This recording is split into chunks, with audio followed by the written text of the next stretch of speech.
This is how you come down.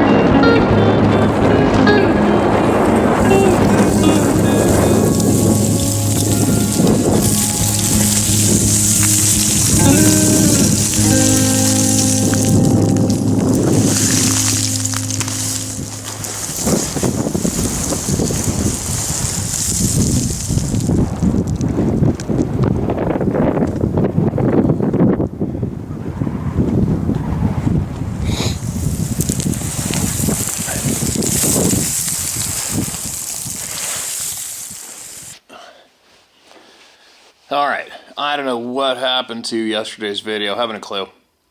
I'm using this new computer, this new laptop, and it's really confusing going from a, whatever it's called, PC or whatever it is, I don't know, to Mac. It's kind of frustrating at times. And then one of the emails I read, I haven't a clue why, but the same 3 paragraphs in a row were saved in the entire email. I don't know how many times.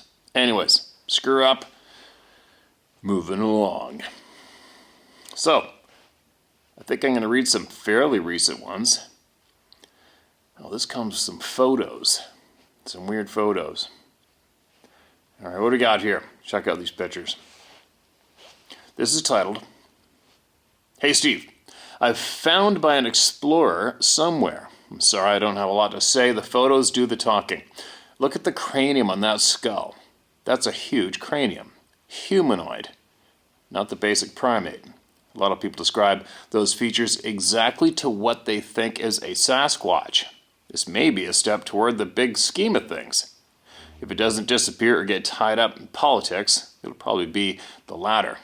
Well, that's all I have for now. Thanks for what you do. I hope this gets shared. It deserves to be on the soapbox for a minute. Have a good one, everyone." Alright, that's definitely one creepy sumbitch right there, whatever it is. Who knows what it is? Somebody's probably going to identify it quite easily, I'm guessing. I don't know. Who knows? That's one ugly dude. One ugly, ugly creature. Now, what's next? Who do we got? This is a narration. Okay, what's this? Okay, this is titled, "Why Sabe Hate Us," from A Cautionary Tale. This is a narration at the beginning of one of the Planet of the Apes sequels that could have been taken right out of the mouth of a Sabe. Quote, "Beware the beast man, for he is the devil's pawn. Alone among God's primates, he kills for sport, for lust, and for greed. Yea, he will murder his brother to possess his brother's land. Let him not breed in great numbers, for he will make a desert of his home and yours. Shun him, for he is the harbinger of death." End quote. Thanks for all you do, Steve. Candy in Florida. Well, that's kind of different, taken from the movie The Planet of the Apes. I guess it could. It'll really resonate to people who are real shitty and angry about being human, right? Which I'm not. There's a lot of good. There's a lot of good humans do have and deliver. It's just not spoken of, right? Because it's kind of boring to talk about good, isn't it? People resonate to the dark for some weird reason. Alright, so it's basically peeing rain out there. It seems like it's been peeing rain every evening. It just starts raining just in time to make us panic to go get some food and try to eat it outside without getting rained on. But anyway, listen to this. This is titled, "Sharing My Experience." "Hello, Steve. My name is Bill, and you're welcome to use that name if you read this email in one of your videos. I live in, and this experience I'm about to share with you happened in Grant County, Washington.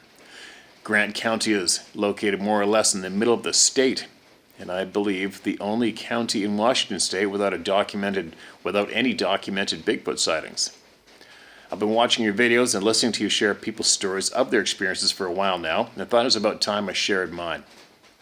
This happened in the early morning hours, around 3 to 4 a.m., late autumn of 2014.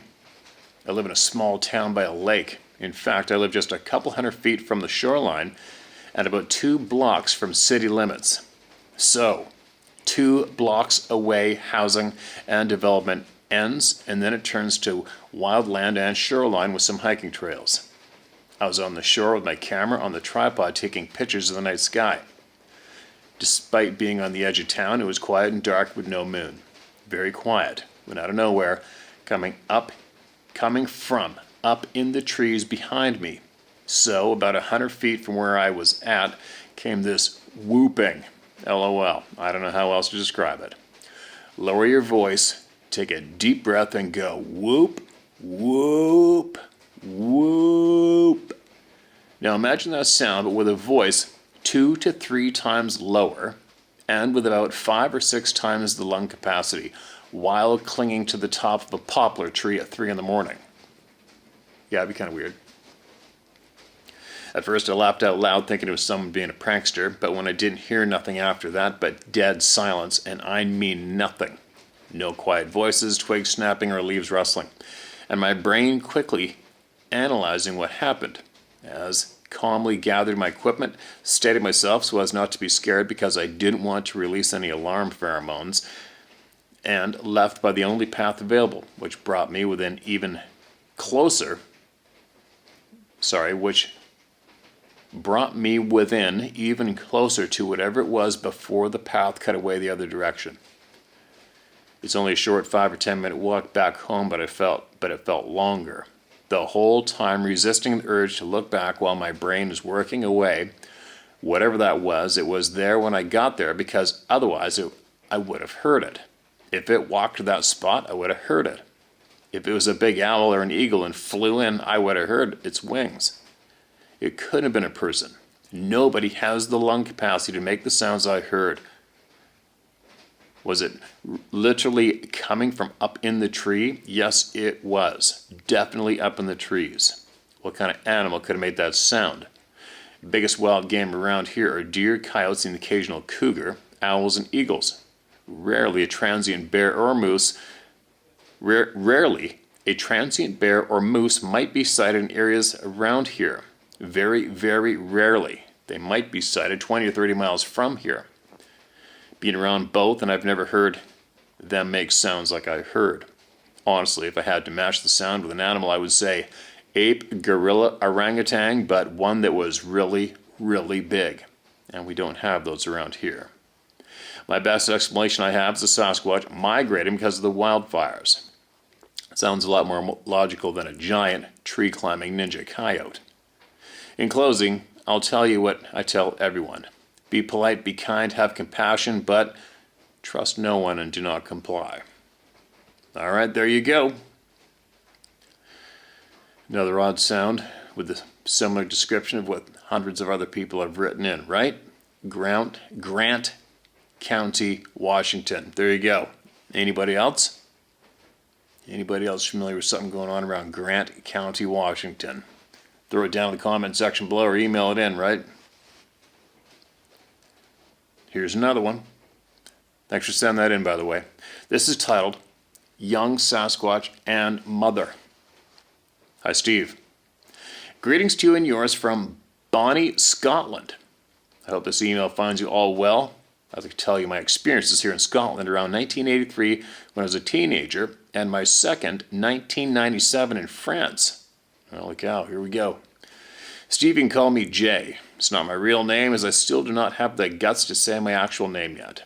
I've been watching your videos for over a year now, and it had taken from then to now to be able to write my experiences down. You know what? I don't think you're alone. There's a lot of people that have been here listening for a long time, and then something triggers them to finally go, all right, today's the day. I'm going to share it. So you're not alone. The first experience was way back in 1983. I was 14 and was on a youth group weekend camp in the Perthshire area of Scotland. The group was going to play a team war game called the Wide Game.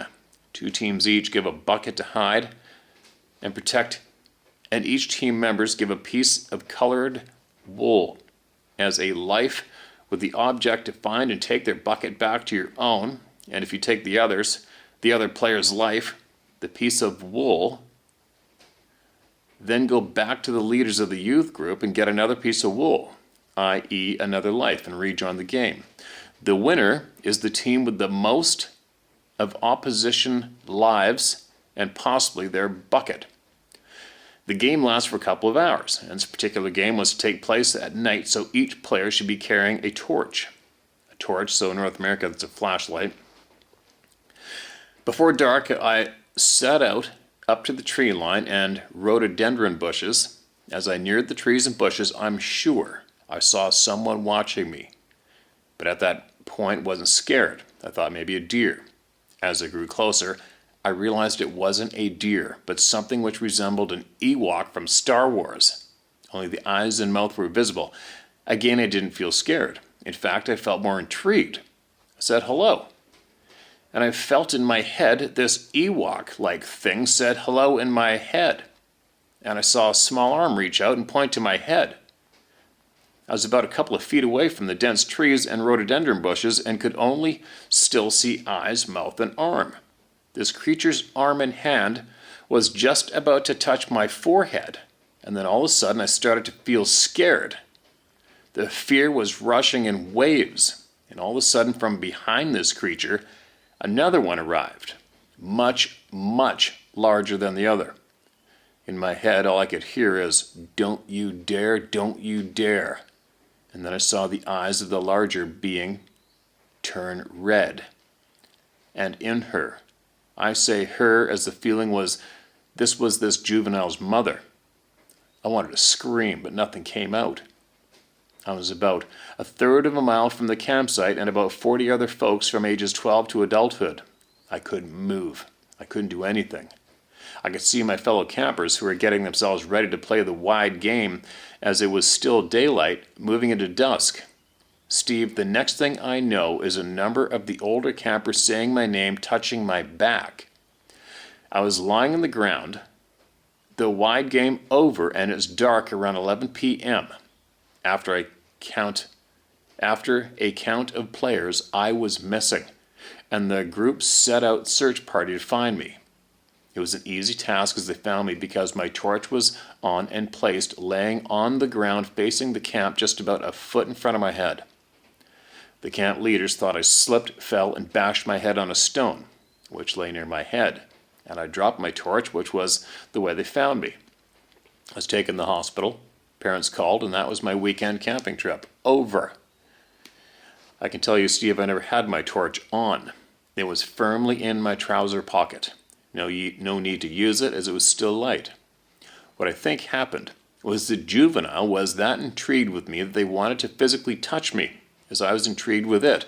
But the juvenile's mother was not happy with me and its child, and the mama Sasquatch used some mind/body something to freeze me, slow down time, and my young body couldn't cope where I passed out.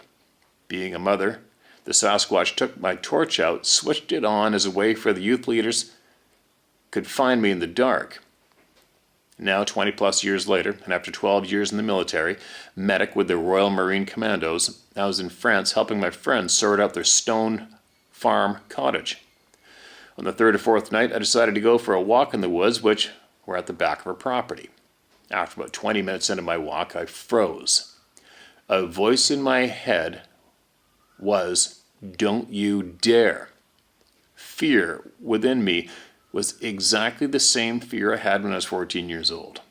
Steve, I've had lots of fear in my life and got over it, especially during my time in the military, but nothing like this. I don't know if it was the same Sasquatch or the juvenile grown up, as it was in a different country, different location, but it was exactly the same voice, same tone, in English, not French, with no accent, but it was the same voice. It must have been just a few seconds in time. I didn't see anything, only heard the voice.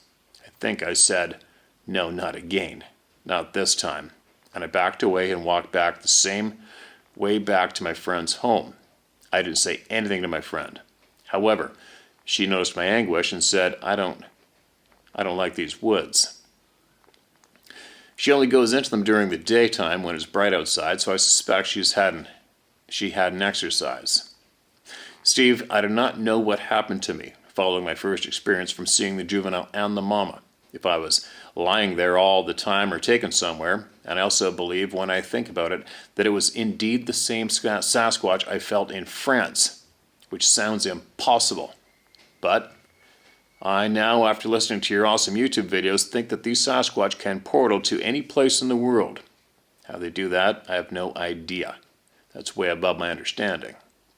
Thank you for taking time to read my email and maybe share it with others. I apologize for any poor spelling and punctuation. I've never been the best at writing, but I know after listening to you that you will get through my experiences and share it to the others in the way you narrate the email of others in most wonderful ways. You, sir, in my view, have a unique and most respectful way in sharing our collective experiences that makes us want to tell you our stories. Keep up the great work, Steve. In many ways, your actions and messages from others has made me realize I'm not seeing and hearing things that are not there, but are in fact real and have happened to not just me, but many others all over the world. Slinte math. That's Scottish for good health. All right, I hope I read that right. That's one hell of an experience. And it's also similar to a lot of others.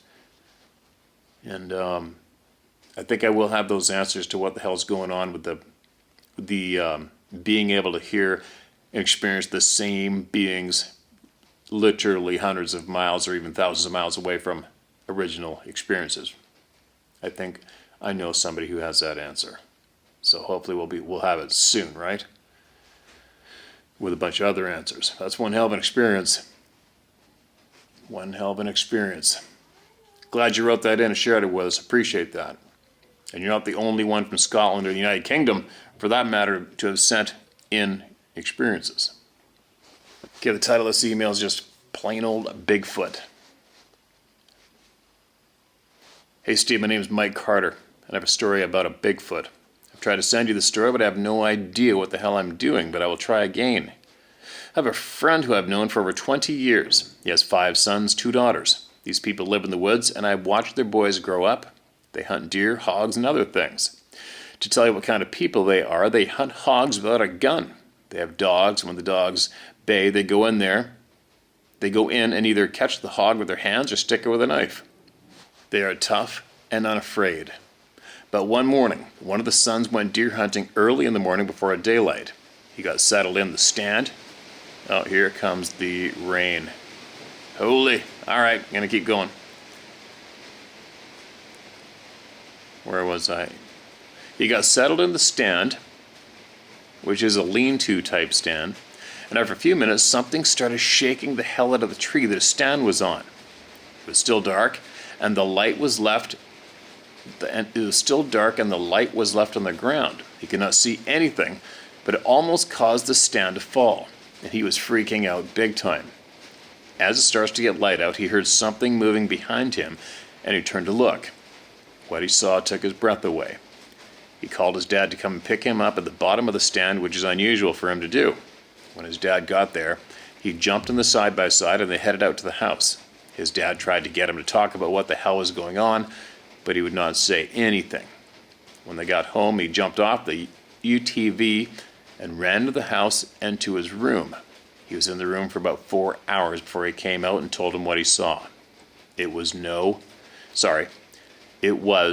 a man-like creature standing on 2 legs. It had reddish-brown hair and a bad odor to it. It started walking away from him, and he said it was about 8 feet tall. It stopped and looked right back at him like it was staring into his soul. Then he made a horrible sound and turned and walked away. And that is when his dad got there. And to this day, he won't go to the stand where this happened. But thank God he does still hunt, just not there. Now there's a deep South Georgia story for everyone. And feel free to use my name because I'm almost 50 and I give a shit what people think or say. Thanks. Michael Carter, thank you, man. You're a free, brave man. Glad that guy still goes hunting too, but what a shit-eating thing to see. Shit-eating thing to see without knowing anything about that previously, right? Sounds like it scared the living crap out of him. Alright, here's another one. This is titled, What My Long-Term Buddy and FBI Friend Told Me. Hey Steve, I wanted to write to you and tell you a short story about what one of my best friends told me that changed my life and began my awakening over 20 years ago. My friend and I grew up together and we were closer than brothers. After college, we both went We both went down different career paths. He went into the FBI and became an agent, and has been for over 20 years. One day after he'd been at the bureau for several years, we were sitting at his house having a beer and talking shit when he looked me in the eye with a look I've never seen before. The look was both serious and fearful, and I had never seen my friend fearful. He said these exact words, quote, "If you knew what was out there, you wouldn't leave your house," end quote. Perplexed, I said, "What did you say?" And he said, "You heard me." And I said, "What do you mean by that?" And he just looked at me, and we never spoke of it again because I knew he wouldn't tell me, or he would tell me in his own time. To be honest, it freaked me out, but later I realized that what he said was a gift. At that moment, he cracked the shell of a world full of lies and deceit, and this began my education and awakening. Please don't use my name, as I don't want to compromise my friend. Thanks for what you do, Steve. The world is waking. Well, there you go. I'm sure he knows a lot of things that we all know here, right? Maybe to get him, see if you can get him to crack with something, anything. He can't keep it all in. He shouldn't keep it all in. He shouldn't keep anything in. Why? Because the people rule. That's why. It's about the people. All right, here's another email that's come in, titled My Encounters. Hi, Steve. My name is David Cerny. Cerny? Cherney? Czerney. Sorry if I butchered your name. I'm not the best word slinger. Back in 2013, I'm not saying your name's a word either. Back in 2013, I was bear hunting in Michigan's Upper Peninsula. We were in Ontonagon Lake. Ontonagon. Oh, sorry, not lake. We were in Ontonagon Ontonagon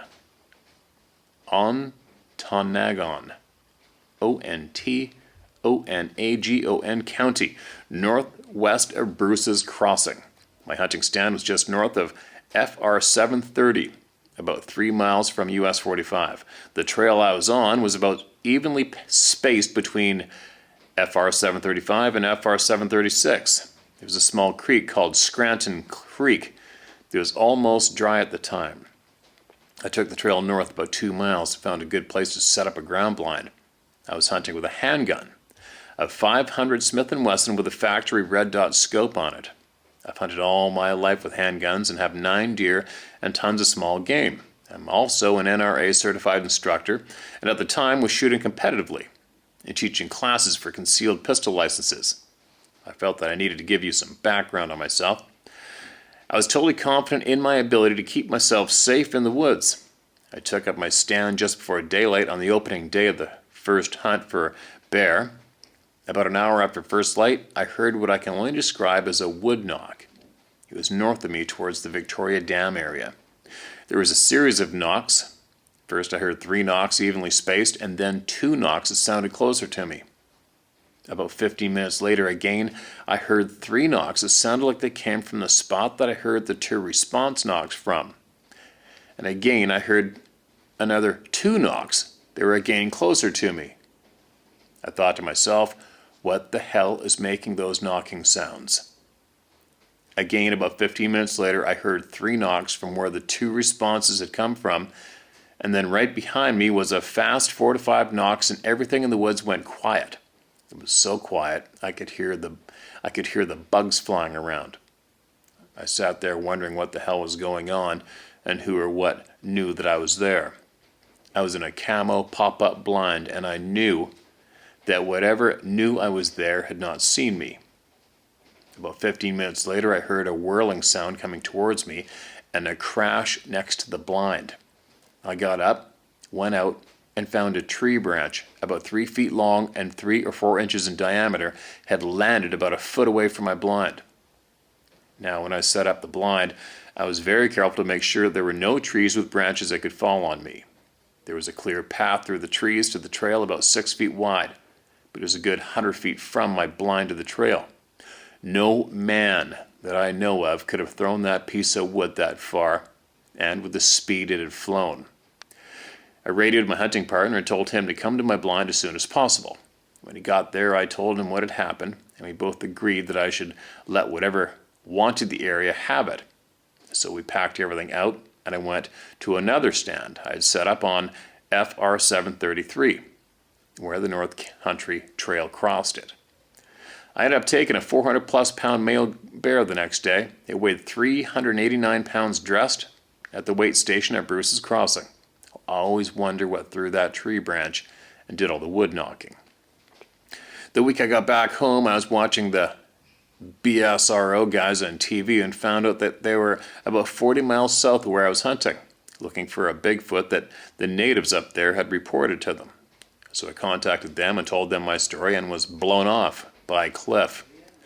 I felt that I had something to share, and they just weren't interested. The next year I took my girlfriend up there with me to show her around, and as we were coming back home, we were somewhere between Watersmeet and Iron River on US 2.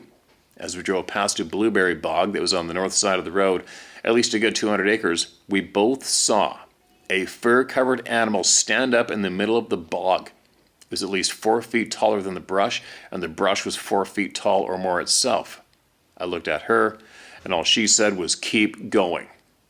I've hunted up there many times since and have not had any more things happen, but sometimes you feel like you're being watched. In 1975, I hunted in the Porcupine Mountains for bear for the first time. We had a camp just north of the South Boundary Road, about halfway between Presquilal Falls and the park entrance on Highway 107. We'd been pouring bacon grease on a tree that was about 4 or 5 inches in diameter. One night we decided to go into Ontonagon for a good supper for a change. We got back, our food had been raided, and the tree we had poured the grease on was gone. We never found any part of that tree. At the time we just thought it was a bear, but now it makes me wonder. Well, this is what I've encountered so far. I hope it'll help you in some way. Dave, appreciate it, man. Appreciate you sending that in, man. And every email adds to our knowledge base, right? And helps everybody out. Helps the people that send it in too. Anyway, who is next? How many members do we have in this Club of No Return now? How many? It's got to be in the. I'll bet you it's in the millions. If we could actually legitimately count, I'll bet you it is in the millions. It has to be by now. Who's next? All right, here we go. I got another one. This one's just titled. Oh, no title on this. So listen to this. This says, here's one from my brother. I've personally never seen one of these things, but I've done my research. I love your videos, Steve. This happened to my brother. So it's 2:30 in the morning. I came outside of the porch to smoke a cigarette, and all of a sudden in the neighbor's lot next door, which the house had recently burned down, I heard loud noises in the brush that I had never experienced before. All of a sudden I heard rocks or something landing next to where I was standing. I was so freaked out by it, I went back inside and then came back in the house and went out another door to finish smoking.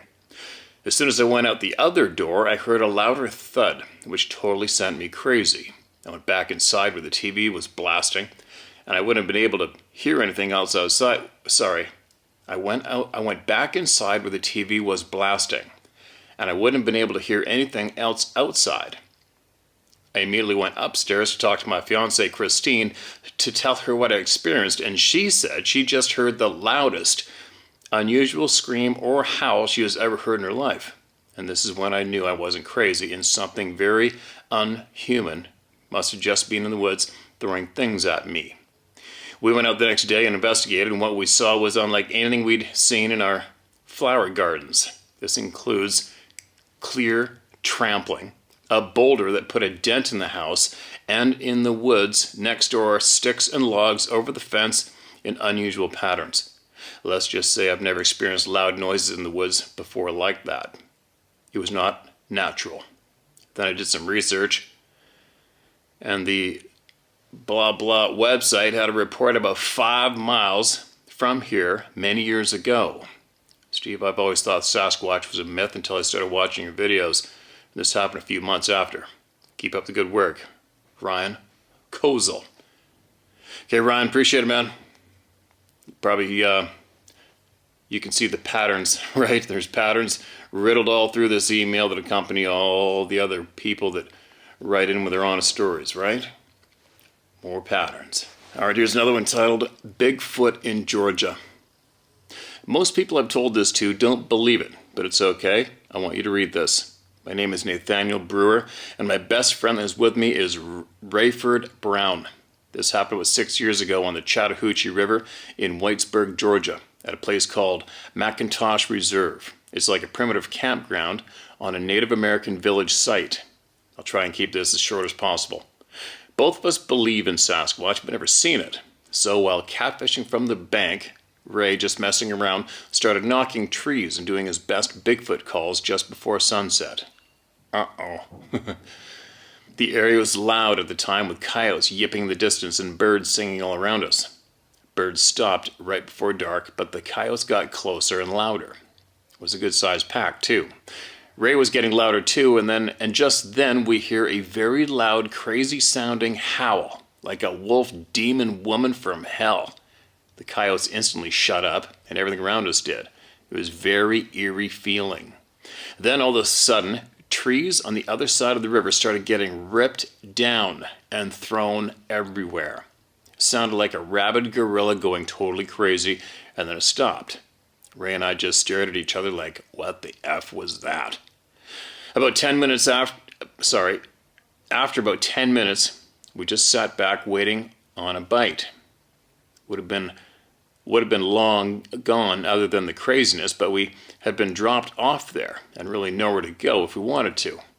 Just as our nerves settled down a bit, a huge splash erupted about 10 feet in front of us. Scared the hell out of us both. But we both thought beaver. Bad timing, but had to be a beaver, right? Then another, this time 5 feet in front of us. Okay, what the hell? Damn beaver. Then another around the same spot, but this time you could hear rock hitting rock on the bottom.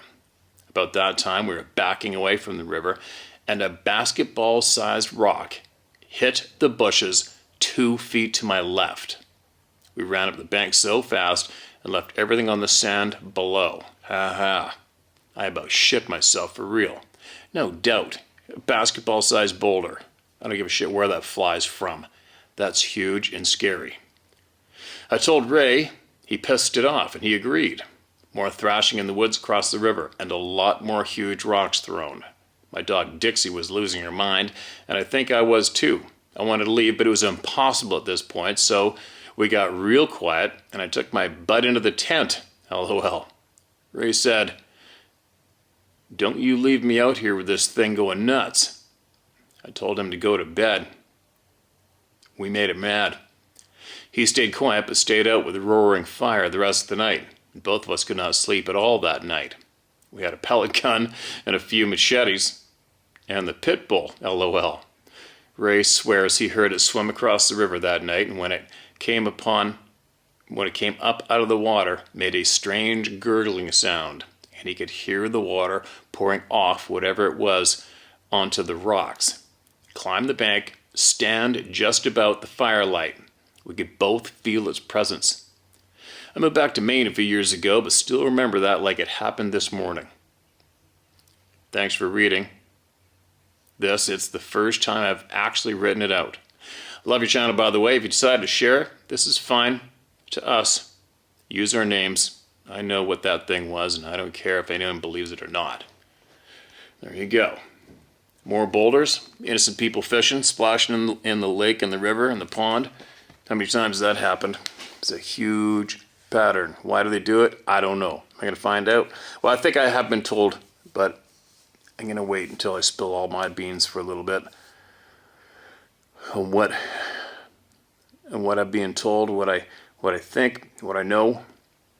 But one thing for sure, this is going on all the time. Anyway, share my story at howtohunt.com. That's where you're going to get your experiences heard word for word. All right? And then everything that you learn on your own by accident gets thrown into this great big pile with everybody else, and we figure it out together, right? There you go. But anyway, using the B-roll again, obviously. Hopefully this time I edit it properly and everybody listens to it smoothly. And I'm going to chuck in this cat at the end. I put it on the shorts, I believe, earlier, but I'm going to throw down this cat. We went to this sort of a zoo. They got leopards and black panther there and some tigers. I'll tell you what, this one cat, he's had pretty big holes in the cage, and he was only about 3 feet from us. And we stopped and we're looking at him, and I raised my phone up, and his ears went back, and he looked at me like he wanted to rip my face off. And I lifted my hand in the air, and he went bonkers. I caught it on video a couple of times, so well, sure, I don't blame him either. But I'll tell you what, man, if I had a choice between having to share the forest with grizzly bears or tigers, I'll take the grizzly bears and the Sasquatches. I mean, look at this thing. I would not want this thing following me around in the forest and wanting to kill me. There's nothing you could do. Apparently these things kill a lot of people still. I've seen videos and heard the stories of when these big cats basically lunge out of the forest and rip into the water and take human beings off of their canoes. Oh my God. But anyway, there you go. There you go. I'll be back again. Share my story at howtohunt.com.